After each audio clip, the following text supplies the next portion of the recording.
Through third grade right now, every kindergartner through third grade comes to the STEAM lab once a week to learn how to code, to learn about technology, and you can imagine the word is spreading. So our hope, I'm not sure she knows this yet, but our hope is that next year we can spread that to the whole school because it's just been so incredibly wonderful. Wow. So what you have on your tables there is supposed to entice you to approve this grant, which I'll be submitting soon, or will be submitting soon. These, I'll let Jackie tell you about it and about our whole program, but I noticed them making noises earlier, and I was trying to keep people from touching them. I'm always a little concerned when equipment makes noise like that, but Jackie reassures me it's perfectly fine. So, Jackie Wheeler. Thank you so much. So as Barbara said, I'm Jackie Wheeler. I was a second grade teacher. And then I left Aldrin for a little bit, and I was at another school that started a STEAM program, and I kind of fell in love with what they were doing. And then when I started talking to Barbara again, I was saying, you know what, we should do this. This would be great. And she called me and said, you know, we are going to do it. Come join us. So all the pictures you see in the presentation are our students. Let's see if it's connecting. There we go. And they're working in the STEAM lab. So any picture you see, just take in all of that knowledge they're gaining right there. So we started our STEAM program, and we started with a mission. And really our goal is to get our students to become innovative thinkers and to get those 21st century skills that they're going to need in their future careers. So we're really hoping that through our STEAM curriculum that we're going to prepare them for their future. So why STEAM? When we were developing our mission and looking at our curriculum, the U.S. Department of Commerce has a statistic that our STEAM occupations are growing at 17%. So our students are going to be in fields that don't even exist right now. So with our technology that's growing, they need to be prepared for jobs that we don't even know if they'll have in the future. So we want to encourage them to be problem solvers. We don't want them to be test takers. We want them to be innovative. And so we focus on these innovative skills. We have collaboration, critical thinking, communication, creativity, and perseverance. And so when I'm creating their lessons, I really think about, okay, what skills are going to be brought out in this lesson that I'm planning for them. Because it's really important that they're going to be able to collaborate in their future jobs. Yes, if they're coding, they might be at a computer all day, but coders actually do have to pair program together at certain instances, and so if they're even computer programmers, they need to share what they're doing. So they're going to have to collaborate even if they're sitting in front of a computer screen.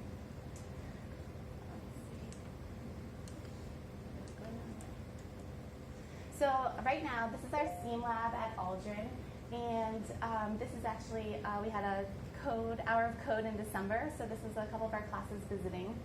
But right now, I do teach kindergarten through second grade. Each class comes and sees me once a week for about 30 minutes. And then I just started teaching third grade, and third grade is in a rotation, so I see each class in third grade only once a month right now. And fourth grade, in the plans, we have fourth grade coming in, and they're going to do an end of the year project. They're going to be creating different things with levers. So I'm touching also on the standards that they're learning in their classroom, but then bringing a different aspect of the engineering piece to it.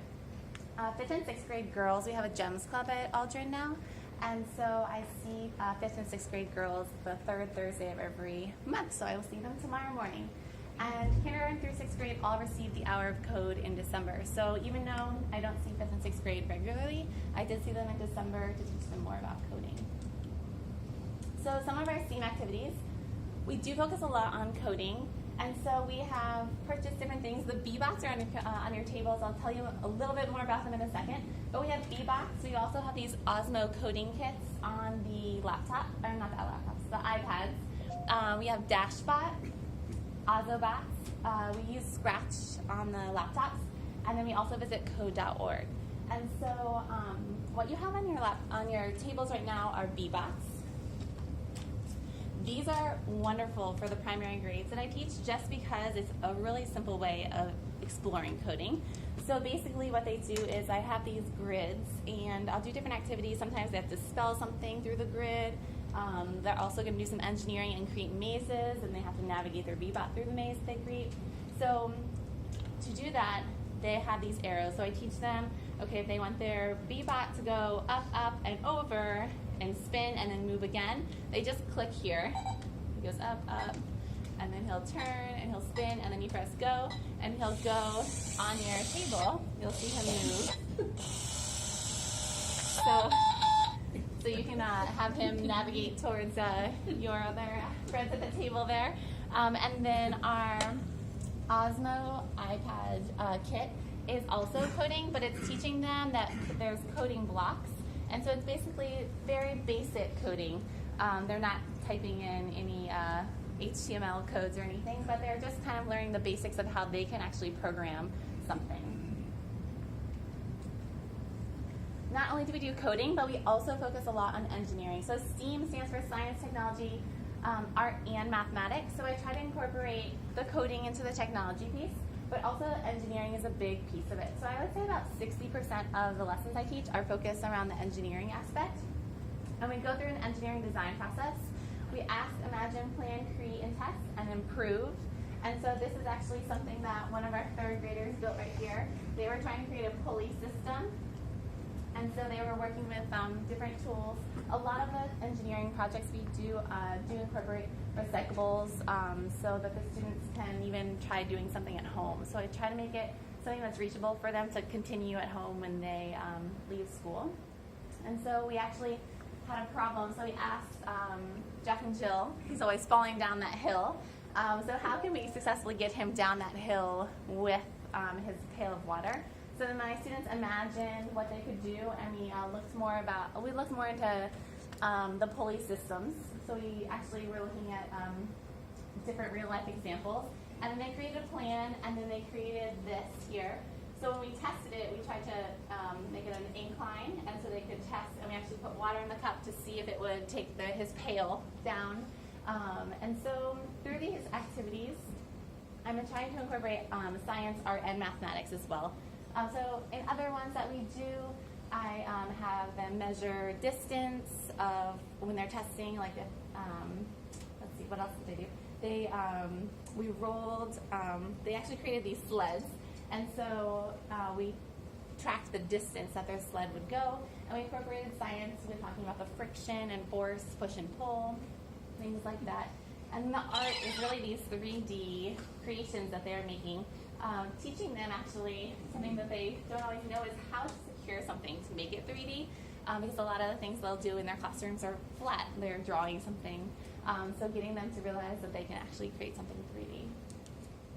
So the GEMS Club has been part of Aldrin for 2 years. Our advanced academics teacher was in charge of it for the past 2 years, and I've just paired up with her, and we've started to incorporate more engineering into the GEMS Club. So this is actually our first meeting here. The girls were learning how to code on a program called Scratch. And in that challenge, they had to pair up with their partner, pair program, and come up with a word that described the two of them together. So these girls their word was joyful. And so they actually made this sing and dance, and they had a little trumpet up there that would make noises, and so it was amazing. We gave them 5 minutes of instruction on how to use Scratch, and then they had about 50 minutes to explore, and they did more than I had ever imagined they would do. Wow. Because I just, kind of give them the tools and then let them explore and go, and they did some phenomenal things with that. So it is for our 5th and 6th grade girls, and it meets the third Thursday of every month. We also have some women speakers who are in the fields lined up to speak to the girls. So I think in May we're going to have a naturalist come, and she's going to talk to them. But actually tomorrow they're going to create roller coasters. So we're talking more about force and velocity, and they're going to create these. I went to Home Depot and grabbed all these AC pipe insulators, and so they're going to make them out of just materials you find. So Aldrin's STEAM future is growing, as Barbara stated, that we are hoping to expand. Right now it is K through 3, but we are hoping to get up into the 6th grade and have them visit on a more regular schedule. We also have been looking into possibly purchasing 3D printers to have a 3D printing lab. We were visited by 3D Herndon, and they shared some really interesting projects that we could do with our students. So we started looking to that. We also want to, in the future, expand the STEAM lab. That it's not only in our STEAM lab, it goes into the classrooms, and the students have access to engineering projects throughout their day in a maker space in their classroom.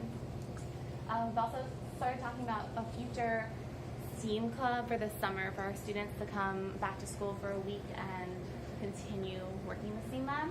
And in April, we have a STEAM family night, which I want to invite you to. It is on April 26th. It's from 6:30 to till 8:30. It's at Aldrin Elementary. And basically what's going to happen is we do have a science fair in one part of the building, but the rest of our building is going to be open for students to have hands-on engineering projects.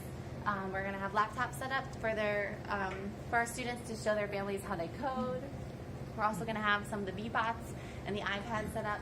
But basically we want it to be a hands-on night so that the students can bring their families, tell them everything they've been doing, and share with their brothers and sisters even about how exciting what kind of exciting things they're doing in the STEAM lab. And so I also wanted to tell you that we do have an Instagram and Twitter account, so you can follow and keep up to date with us. I always post pictures of things that we're creating, and just the other day they were using these V-Bots. So there's videos on there about how our students are using technology. And on Twitter also we tweet some pictures of our kids building. These are called Kiva planks, and they create amazing things just from wooden blocks. It's amazing. Their imagination can take them. And so I also want to thank you because with some donations that you sent us, we purchased Ozobots. And so our GEMS Club is going to be using them in April, and then I'm going to be letting the STEAM Lab also use them in May and June, and they're going to be creating these robotic communities. So it's really neat, and it's coding through color instead of just your coding blocks or HTML. So I want to thank you for this opportunity to come speak with you and share all the exciting things that are happening at Aldrin, and to thank you for your support. So thank you very much, and if you have any questions about how to use these, I'd be happy to help you. I want to walk around and have you experience kind of the excitement of how easy coding can be. So thank you so much. Thank you. Thank you.